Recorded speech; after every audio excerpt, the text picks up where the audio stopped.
Hello guys, welcome है आपका आज की वीडियो में। आज हम जिस टॉपिक के ऊपर बात कर रहे हैं वो है फ़ैट लॉस। मैं अपने ऊपर जो मैंने एक्सपीरियंस किया है पिछले 1.5 साल से लगातार जिम में एक्सरसाइज करना। वैसे तो मेरी ये जिम की जो जर्नी है वो बहुत पुरानी है, बहुत पहले के टाइम से, लेकिन बीच बीच में छूट जाती थी। कुछ टाइम हमने जिम किया, कुछ टाइम के लिए फिर हमारा ब्रेक हो गया, फिर कुछ टाइम जिम किया।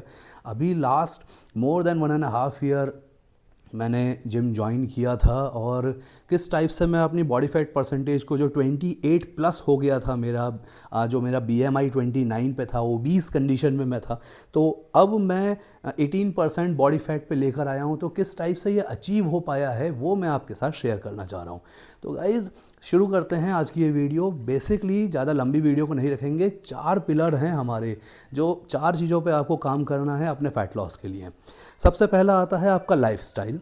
लाइफस्टाइल के बाद एक्सरसाइज, एक्सरसाइज के बाद आता है आपका डाइट, और डाइट के बाद आते हैं आपके सप्लीमेंटेशन। इन 4 चीज़ों पे अगर आपने अच्छे से काम कर लिया तो आप अपना बॉडी फैट बहुत तेज़ी से कम कर सकते हैं। यकीन मानिए, जब मैंने स्टार्ट किया था अपना फ़ैट लॉस करने के लिए, और मैंने इसके ऊपर वीडियोस भी डाली थी, बहुत सारे प्रोडक्ट ऐसे थे जैसे कि बायोजाइम का श्रेड जो आता है वो मैंने डाला। एक कंपनी बंद हो गई है, उसका एक प्रोडक्ट था वो मैंने रिव्यू किया था। तो ऐसे बहुत सारे प्रोडक्ट फ़ैट लॉस के लिए अपनी बॉडी पर ट्राई करके भी देखे। बायोजाइम श्रेड को मैंने ट्राई किया, लेकिन उसका कोई भी इफेक्ट नहीं हुआ। कहीं से कहीं तक बॉडी में से फ़ैट रिलीज़ नहीं हुआ। अब जो सबसे बड़ी बात आती है, पहली चीज़, लाइफस्टाइल आपका कैसा होना चाहिए। क्योंकि मैं एक ट्यूटर हूँ, मैं सिखाता हूँ लोगों को, तो मेरा लाइफस्टाइल सेडेंट्री था। अब सेडेंट्री लाइफस्टाइल में आपको पूरे दिन बैठे रहना है। शाम को आपने 1.5 घंटे की एक्सरसाइज कर ली, बहुत ज़्यादा किया तो 2 घंटे की एक्सरसाइज कर ली, और आपने कहा भैया बहुत बढ़िया हो गया, मेरा फैट लॉस हो जाना चाहिए। नहीं होगा। तो सबसे पहले लाइफस्टाइल को चेंज करना है। जो सेडेंट्री लाइफस्टाइल है, आपको उसे एक्टिव लाइफस्टाइल में बदलना पड़ेगा। अगर आपका पूरे दिन का ऑफिस वर्क है, बैंक में काम करते हैं, कॉलेज में काम करते हैं, कहीं भी आपका ऑफिस वर्क है, तो आप सुबह के टाइम में कुछ कार्डियो, कुछ रनिंग ऐड करिए। शाम के टाइम में भी कुछ कार्डियो, कुछ रनिंग ऐड करिए। उससे आपका लाइफस्टाइल जो सेडेंट्री है वो थोड़ा सा एक्टिव हो जाएगा। दूसरा आता है एक्सरसाइज। अब एक्सरसाइज के लिए जब मैं कर रहा था, जिम में जाना है, शाम को 7 बजे का टाइम होता है मेरा जिम जाने का, क्योंकि मॉर्निंग में नहीं हो पाता। 6:30-7 बजे मेरा जिम जाना था, और वहाँ से 8 या 8:30 बजे वापस निकल आना था। इतना टाइम, मतलब मैं 6:30 से 8:30 की बात करूँ तो 2 घंटा या 1.5 घंटा मैक्सिमम मैं दे रहा था। और मैं कह रहा था बहुत बढ़िया एक्सरसाइज, बहुत इंटेंसिटी से हो रही थी, बहुत अच्छी एक्सरसाइज हो रही थी, हैवी वेट लिफ्ट कर रहा था, लेकिन फिर भी मसल्स में तो एक डेफिनेशन आ रही थी, पर फैट लॉस नहीं हो रहा था। जो ये एब्डोमिनल एरिया है, यहाँ का फैट लॉस, या मैं कहूँ कि पूरी बॉडी से जब आपका फैट लॉस होता है, एक वैस्कुलैरिटी दिखाई देती है, यहाँ की कुछ नसें आपको दिखाई देती हैं। जब फैट रिड्यूस होता है तो वो फैट लॉस नहीं हो रहा था। उसके लिए मैंने क्या करा, सबसे पहले अपना एक लाइफस्टाइल चेंज किया। और जिम में जैसे आप बोलते हैं ना कि साहब हमने पीटी ले रहे हैं, हम पर्सनल ट्रेनिंग ले रहे हैं, तो पर्सनल ट्रेनिंग वाला हिसाब होता है कि आप पर्सनल ट्रेनर को आपने हायर किया और वो आपको सिखा रहा है, 1 से 1.5 घंटे सिखाया और वो आपकी एक्सरसाइज करवा दी। मेरे साथ ऐसा नहीं भाई, मैंने अपना एक गुरु बनाया। तो जो गुरुजी होते हैं ना, जो आप, मतलब जब आप डेडिकेट पूरे तरीके से आप सेक्रीफाइस कर देते हैं कि भैया जैसा आप बोलेंगे गुरु हैं, अब वैसा ही मैं करूँगा, तो वैसा मैंने उनको बनाया। मैंने कांटेक्ट किया, बहुत मेरे जाने माने मुरादाबाद के बहुत बड़े बॉडी बिल्डिंग में नाम है उनका, यहाँ इस सिटी का। तो उनसे मैंने, उन्हीं के 2009 से मैं उन्हीं के अंडर में एक्सरसाइज कर रहा हूँ, उन्हीं के साथ हूँ। बीच बीच में छूट जाता था, कुछ मेडिकल इश्यूज़ की वजह से छूट गया हमारी एक्सरसाइज का, लेकिन पिछले मोर देन 1.5 ईयर्स हो चुके हैं जब से मैं उनके टच में हूँ। तो अभी लास्ट नवंबर दिसंबर का टाइम था 2024 का, जब मैंने उनसे कांटेक्ट किया। मैंने कहा कि आप भैया मुझे सिखाइए, मैं एज अ स्टूडेंट आप जो बोलेंगे वो मैं करूँगा, मुझे फ़ैट लॉस करना है। तो उन्होंने जो चीज़ पकड़ी वो आपको पकड़नी है भाई। आप एक्सरसाइज अपने मन से करेंगे तो कुछ नहीं हो पाएगा। आपको एक कोच, एक गुरु की ज़रूरत पड़ेगी एक्सरसाइज अपना फ़ैट लॉस करने के लिए। तो सबसे पहला काम जो उन्हें पता है, जो हम लोगों को नहीं पता होता है, कि आपको कार्डियो ऐड करना है, ज़रूरी है। Post workout 45 minutes, minimum 45 minutes. और कार्डियो में क्या आता है, कार्डियो में आता है वो एक्सरसाइज जिससे आपका हार्ट रेट एलिवेट होता है। एब्डोमिनल क्रंचेस कार्डियो नहीं होते। अगर आप सोच रहे हैं कि मैं हाइपर एक्सटेंशन लगा रहा हूँ, मैं क्रंचेस लगा रहा हूँ, वो कार्डियो नहीं है। कार्डियो है रनिंग, रनिंग है। आप कहें कि मैं ट्रेडमिल को इंक्लाइन पोजीशन पे लेके चलता हूँ तो उससे कहीं ज़्यादा अच्छी रनिंग है। आप रनिंग करें ट्रेडमिल के ऊपर ही। आप क्रॉस ट्रेनर कर सकते हैं, हार्ट रेट एलिवेट होगा। आप रोप से जिगजैग कर सकते हैं, आप हैमर चला सकते हैं आपके हार्ट रेट एलिवेशन के लिए। बहुत सारी एक्सरसाइज हैं, बर्पीज़ कर सकते हैं आप, प्लैंक वॉक कर सकते हैं आप, ड्रैगन वॉक कर सकते हैं, रशियन ट्विस्ट। ये सारी एक्सरसाइज से हार्ट रेट एलिवेट होता है। तो कार्डियो करना है daily 45 minutes minimum post workout. और वर्कआउट जब होता है तो मैं जैसे कहूँ कि लेग्स के दिन पहले हम जाते हैं तो हमें वार्म अप करवाया जाता है। और वार्म अप कैसे? 10 मिनट साइकिल चला लो, उसके बाद स्क्वाट्स फ्री, उठक बैठक जो होती है फ्री स्क्वाट्स लगाओ। और फ्री स्क्वाट्स मिनिमम 20 लगानी है, 20-20 के 4 सेट लगाने हैं। अब आप खुद ही सोच लीजिए कि 10 मिनट की एक्सरसाइज के बाद आप 20-20 बैठक के 4 सेट लगाएंगे तो कितना टाइम लग जाएगा? अप्रॉक्सीमेट 20-25 मिनट हमें लग जाते हैं। वार्म अप होता है और उस वार्म अप के बाद फिर होती है एक्सरसाइज। कि लेग्स का ही शेड्यूल बताएं तो लेग्स के शेड्यूल में आपने 20-20 के 4 स्क्वाट्स के फ्री स्क्वाट्स के सेट लगा लिए। उसके बाद मशीन से स्क्वाट होता है, स्मिथ मशीन पे आपने स्क्वाट लगाए 3 सेट। फिर आपने फ्री वेटेड स्क्वाट्स लगाए 5 सेट। उसके बाद आपने लेग एक्सटेंशन लगाया, फिर आपने लेग प्रेस लगाया, देन आपने डंबल यहाँ चेस्ट पे रख के स्क्वाट्स लगाए। उसके बाद आपने सूमो स्क्वाट्स लगाए, फिर आपने लेग कर्ल लगाया। और इतना करने के बाद फिर उसके बाद काफ्स की एक्सरसाइज आपने करी, 3-4 वेरिएशन काफ्स की। तो ये एक ओवरऑल लेग का पूरा डे ख़त्म हुआ हमारा। और इसके बाद कार्डियो। अब क्या कार्डियो करोगे भाई? जब इतना आपने लेग्स लगा लिए तो आप दौड़ तो पाओगे नहीं। मतलब आप खुद बोलोगे ना भैया मैंने तो लेग्स इतने सारे हो गए, 1 घंटा 2 घंटा 2.5 घंटा लेग्स में दे दिया, अब क्या कह रहे हो कि मैं ट्रेडमिल पे जाकर दौड़ूं? नहीं। तो जिस दिन लेग्स लगाने हैं उस दिन आपको आधा घंटा साइकिलिंग करनी है। आधा घंटा साइकिलिंग करके आपका जो ब्लड फ्लो है वो हर एक मसल में चला जाएगा, हर एक मसल अच्छे से खुल जाएगी। ऐसे ही चेस्ट की बात करें तो चेस्ट में भी अब डिपेंड करता है कि आपका वार्म अप कैसा है और उस वार्म अप के हिसाब से आप एक्सरसाइज क्या कर रहे हैं। अगर आप बेंच पर डिप्स लगा रहे हैं वार्म अप की तो आप सबसे पहली एक्सरसाइज डिक्लाइन बेंच प्रेस करेंगे। अगर आप फ्लैट डिप्स लगा रहे हैं तो आप बेंच प्रेस से शुरू करेंगे। अगर आपकी एक्सरसाइज में वार्म अप में पैर ऊपर रख कर आप डिप्स लगा रहे हैं तो आप इंक्लाइन बेंच से शुरू करेंगे। तो वार्म अप डिसाइन करता है कि आपकी एक्सरसाइज कौन सी होगी।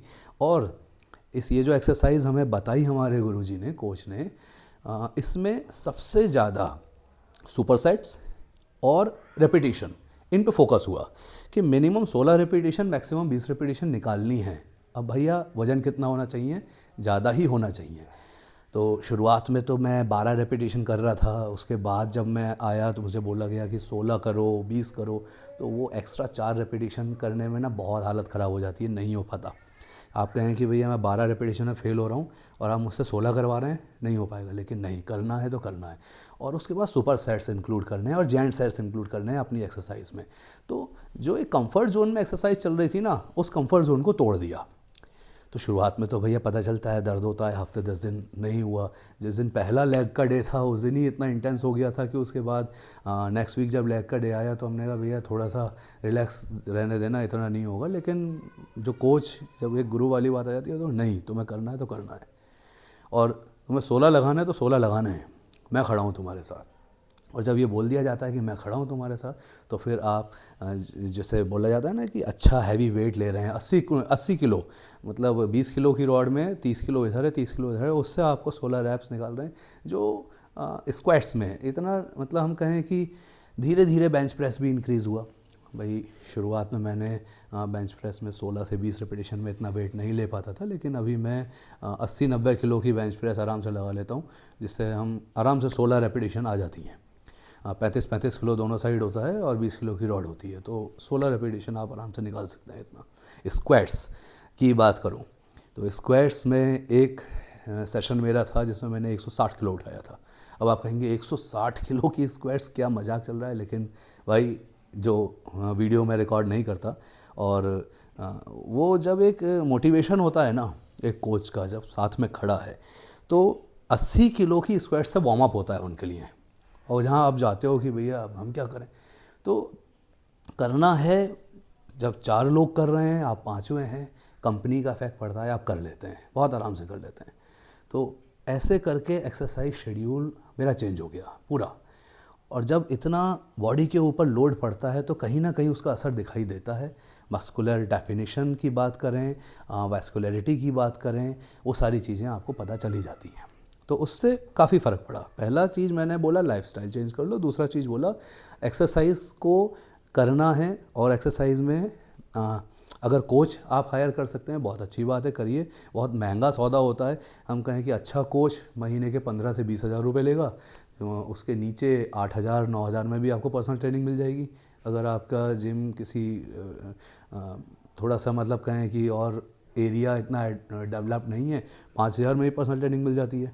तो इट डिपेंड्स, ठीक है, महंगा सौदा है। अगर आप कर सकते हैं तो अच्छी बात है, और नहीं कर सकते हैं तो आपके लिए ऐसे ही आगे और वीडियोस आएंगी जिसमें फ़ैट लॉस से ही रिलेटेड मैं आपको बताऊंगा क्या क्या एक्सरसाइज शेड्यूल करनी है, क्या क्या आपकी डाइट होनी चाहिए। तो ये तो बात हुई एक्सरसाइज की कि आपको सुपर सेट्स लगाने हैं, आपको इंटेंसिटी ज़्यादा रखनी है, आपको रैप रेंज मैक्सिमम रखनी है।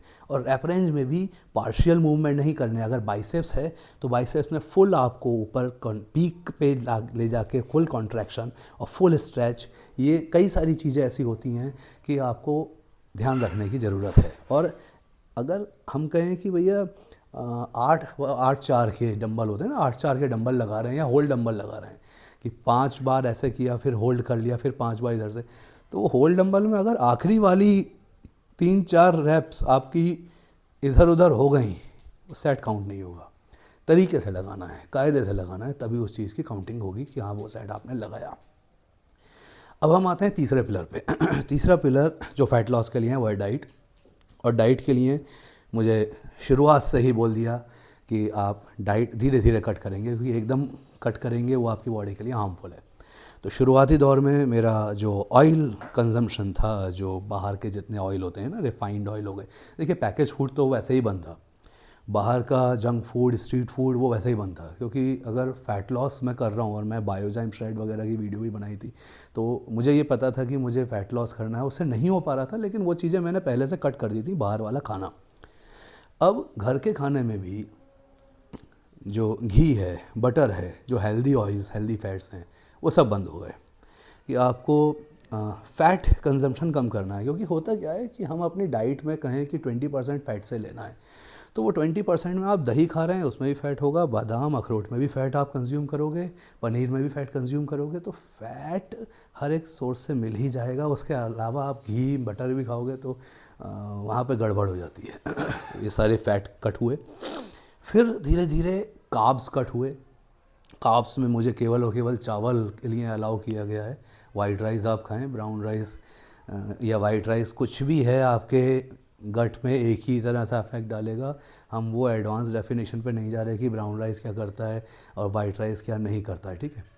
रोटी बंद कर दी गई है, आटा बंद है, क्योंकि आटे में होता है ग्लूटीन, और ग्लूटीन आपके फ़ैट को होल्ड करके रखता है, ठीक। तो रोटी बंद है। आपको हरी सब्जियां ज़्यादा खानी है, आपको प्रोटीन डाइट ज़्यादा लेनी है, पनीर ज़्यादा लेना है। अगर नॉनवेज खाना चाहते हो तो आप चिकन और एग की तरफ जा सकते हो। तो मैं एग वाइट्स वगैरह से अपना प्रोटीन्स वो रिक्वायरमेंट पूरा कर लेता हूँ। कुछ 2 स्कूप 3 स्कूप वे के हो गए, कुछ पनीर हो गया, कुछ नट्स हो गए, इस टाइप से। सोया चंक्स आप एक दिन में 50 ग्राम सोया चंक्स खा सकते हैं। एस्ट्रोजन कन्वर्जन नहीं होगा। इससे ज़्यादा अगर खाते हैं तो फिर आपको गायनो जैसी दिक्कत देखने के लिए मिल सकती है, क्योंकि फ़ैट लॉस कर रहे हैं ना, फ़ैट यहाँ से कम हुआ। अब जगह जगह पे अगर भाई दिक्कत देखने के लिए मिलती है तो वो सोया चंक्स लिमिट में खाने हैं। तो ये डाइट रही। अब ये डाइट जो मैंने बताई कि आपको सलाद ज़्यादा लेना है, 4 बार सलाद खाना है दिन में। हर एक मील से पहले आपको 1 बाउल सलाद खाना है। और जब आप सलाद खा लोगे, पेट भर जाएगा, तो फिर वो चावल या पनीर खाने के लिए थोड़ा मतलब जगह कम रहेगी ना, तो आप ये कहोगे मैं चावल नहीं खाना, मैं पनीर खा लेता हूँ क्योंकि इसमें प्रोटीन है, ठीक। क्योंकि प्रोटीन रिक्वायरमेंट तो पूरी करनी है ना। तो ये रही मेरी डाइट प्लान। और इस डाइट प्लान को फॉलो करके मैंने दिसंबर, जनवरी और फरवरी, अभी मार्च चल रहा है, इन 3 महीने में जो मेरी वेस्ट लाइन 38 इंचेस थी, अभी वो 33 इंचेस पर है। 5 इंच की वेस्ट लाइन कम करी है। जो मेरा बॉडी फैट परसेंटेज 29 पे हुआ करता था, अभी वो 18% पर है। 11% मैंने बॉडी फैट कम किया है अपना। 3 महीने के अंदर डाइट मैंने आपके साथ शेयर करी, मैंने आपके साथ एक्सरसाइज प्लान शेयर किया, मैंने आपके साथ लाइफस्टाइल शेयर किया कि सुबह में भी कुछ कार्डियो नहीं हो पा रहा है, आप बाहर नहीं घूम पा रहे, दौड़ नहीं पा रहे, घर पे ही आप बर्पीज जंपिंग जैक्स लगा लीजिए, 15 to 20 मिनट्स इनफ है सुबह में, मॉर्निंग में खाली पेट। और सुबह में खाली पेट आपको पानी में दालचीनी मिला के भी लेनी है, और एप्पल साइडर विनेगर जो एक उसकी क्वांटिटी लिखी होती है बोतल पे, वो आपको ज़रूर लेना है, क्योंकि उससे आपका मेटाबॉलिक रेट फास्ट होगा। ठीक, अब हम आते हैं चौथे पिलर पे, जो है सप्लीमेंटेशन। तो सप्लीमेंटेशन क्या ज़रूरी है? देखिए, मैंने ट्राई करके देख लिया, दुनिया जहाँ के सप्लीमेंट सब बेकार है। ठीक, जो ये बड़ी बड़ी कंपनी बोलती हैं कि मेरा श्रेड ले लो, मेरा ये ले लो, वो सब बेकार है, कुछ काम नहीं करने वाला आपकी बॉडी पे। जब तक आपकी डाइट, आपका लाइफस्टाइल और एक्सरसाइज सही नहीं होगी, कुछ काम नहीं करेगा।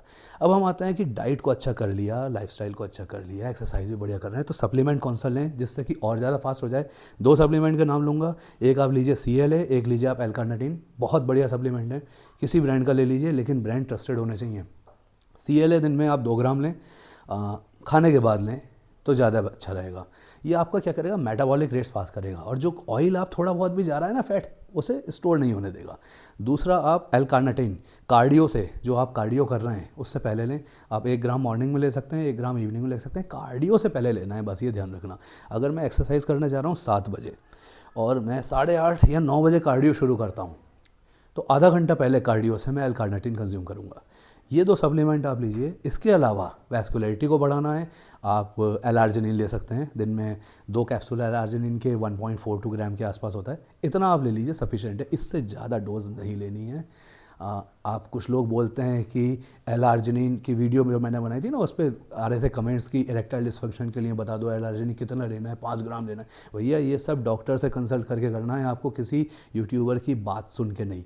हम केवल आपको ये बता सकते हैं कि आप हेल्दी लाइफस्टाइल के लिए क्या करें, लेकिन अगर आपको कोई बीमारी है तो फिर डॉक्टर के पास ही जाना पड़ेगा, हमारी बातों से उसका इलाज नहीं होने वाला। तो वैस्कुलरिटी के लिए L-आर्जिनिन, और एक होम्योपैथी मेडिसिन आती है R59, वो भी आप वैस्कुलरिटी के लिए, हंगर सप्रेशन के लिए वो ले सकते हैं। अगर शुरुआती दौर में मेरे साथ होता था कि मैं अपना हंगर, मतलब जो भूख है ना ज़्यादा लग रही है, भाई कम खाना है, तो नहीं हो पाता था कंट्रोल, इतना मैं खा ही लेता था, वो सबके साथ होगा ऐसा। तो R59 एक ऐसी मेडिसिन है, जब आपने लिया तो वो आपका भूख कम लगेगी, वो जो माइंड में सिग्नल जाते हैं भूख वाले, वो नहीं जाएंगे, थोड़ा सा मदद मिल जाती है, और वैस्कुलरिटी भी इम्प्रूव होती है। तो ये 4 चीज़ें अगर आपने कर ली, तो मैंने 3 महीने में 11% बॉडी फैट कम किया है। आप अगर कायदे से कर लोगे तो आप 12, 13, 15% तक बॉडी फैट कम कर सकते हैं। हाँ, शुरुआत में 29 से 18% पे आना। और ये जो मैं मेज़र किया ना 29 और 18, ये इलेक्ट्रॉनिक मशीन से जिम में मेज़र किया हुआ है। ये किसी ऐसा नहीं कि मैंने तराजू पे तोला या मैंने गूगल पे BMI डाल लिया, वो चीज़ नहीं है। ये इलेक्ट्रॉनिक मशीन से कैलकुलेट किया हुआ बॉडी फैट परसेंटेज है। अब 18 से जब मुझे नीचे जाना है, मेरा टारगेट है 12-13% बॉडी फैट का, वो बहुत मुश्किल होने वाला है भाई। मतलब 10-11% लूज़ करना 3.5 महीने में बैंड बच जाती है। उसके बाद आप और ज़्यादा इंटेंसिटी दिखाएंगे, तब कहीं जाके 1-1% कम होता है, वो बहुत मुश्किल है। लेकिन गर्मियाँ आ रही हैं तो हम इसको आसान करके दिखाएंगे। और ऐसे ही आगे जो वीडियो आएंगी, मैं अपना डाइट प्लान आपके साथ शेयर करूँगा। मैं अपनी एक्सरसाइज, जो मैं हर मतलब 15 दिन का एक वो है लॉट मेरा, ठीक, कि आज अगर मुझे चेस्ट लगाना है तो अगला चेस्ट कब लगेगा। ऐसे ही शुरुआत में मैं क्या गलती कर रहा था कि एक दिन में एक बॉडी पार्ट को कवर कर रहा था, बहुत बड़ी मिस्टेक होती है। कई लोग करते हैं कि हम बैक लगा रहे हैं तो बैक ही लगाएंगे, बस पूरा दिन ख़त्म, अगली बैक कब आएगी, अगले हफ्ते। नहीं भाई, ऐसा नहीं करना। एक दिन में 2 बॉडी पार्ट, और कभी कभी 3 बॉडी पार्ट। अगर आपकी छोटी मसल है, आप बाइसेप ट्राइसेप के साथ ये 4 आर्म्स या काफ्स भी ट्रेन कर सकते हैं। आप कॉलर ये भी ट्रेन कर सकते हैं। रियर डेल्ट के लिए मैं बात कर रहा हूँ। तो ऐसा नहीं करना कि आपको सिर्फ एक ही मसल ग्रुप पे टारगेट फोकस करना है, क्योंकि वो तब होता है जब बहुत अच्छे लेवल पे बॉडी बिल्डर बन चुके हो। एक छोटी छोटी मसल पे काम करना है। अभी तो भैया फैट लॉस करना है ना, अभी तो फैट लॉस के साथ मसल्स भी रिटेन करके रखनी है, तो उस पर काम करना है। तो गाइज़, आई होप ये जो 4 चीज़ें मैंने आपको बताई, ये बहुत अच्छे से क्लियर हुई हैं। आज की इस वीडियो में हम इतनी ही बात करते हैं, बाकी आपके लिए आगे और ऐसी वीडियो लेके आते रहेंगे। वीडियो अच्छी लगी है तो चैनल को सब्सक्राइब जरूर करें, हमें लाइक करें, हमें अपना प्यार दीजिए। Thank you for your love and support.